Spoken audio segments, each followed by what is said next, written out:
Gootonni Oromoo hedduun gabrummaa diddaaf kan fagaatanii saba koon dagatinaa nu balleessu maaf shiratatanii maaf shiratatu jarri Oromoo ta'uu keenya jibbanii nuutummaanni Oromoo kan safuuf gadaadhaan bulaa turre jajjabaadhu yaa waboo akka alagaa laafaan gurgurre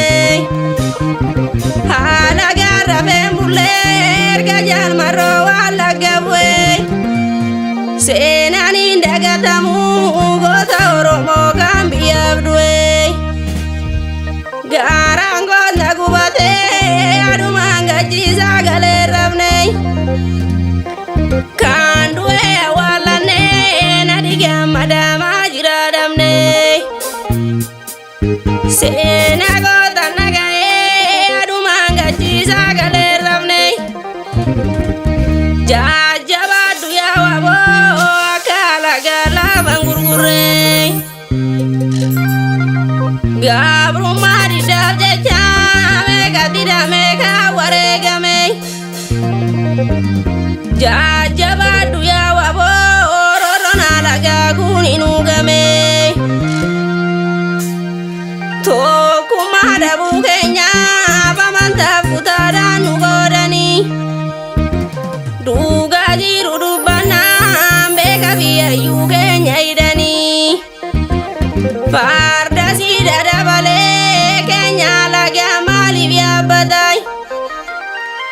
otoo jajjabeen jiru maaliif alagaa laafa fudhatai diidamee waliigalaa farda keenya diinniifi yaabbatu otoo nu waliigalee sila alagaan nutti hin taphatu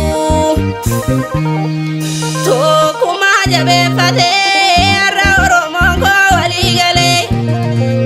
naadii maaliif hin gallee jaldaawwi dhibsaatu sila galee gabrummaa diddaaf jecha kan bosona seennee lolaa jirru hin duune wareegamnaa diina finfinnee diina finirru hin dagaannu saba koo goota biyyayyuu keenya faarfannaa jajjabaadhu yaa waboo farda nu wataan saan adeeffannaa hin callisnu saba koo goota biyyayyuu keenya didame gaaraan diidee rafuu roorroon alagaa kun hin uugame keekee tufaamunaa diinan naalchinnuuf kan wareegamne baadii tokkollee hin qabnu Oromoo ta'uu keenyaaf jibbamne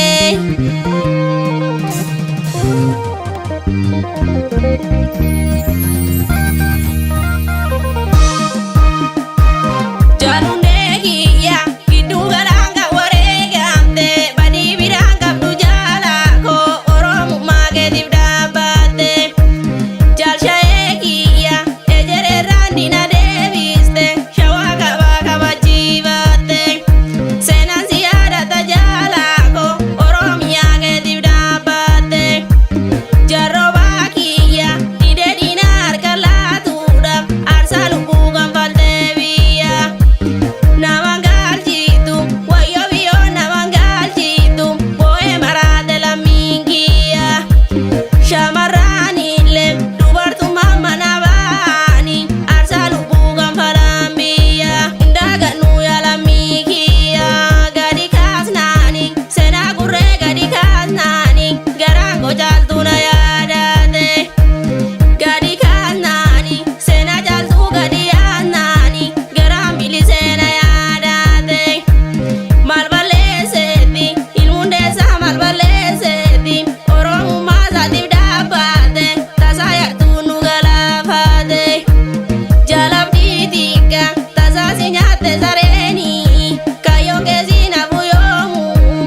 sarale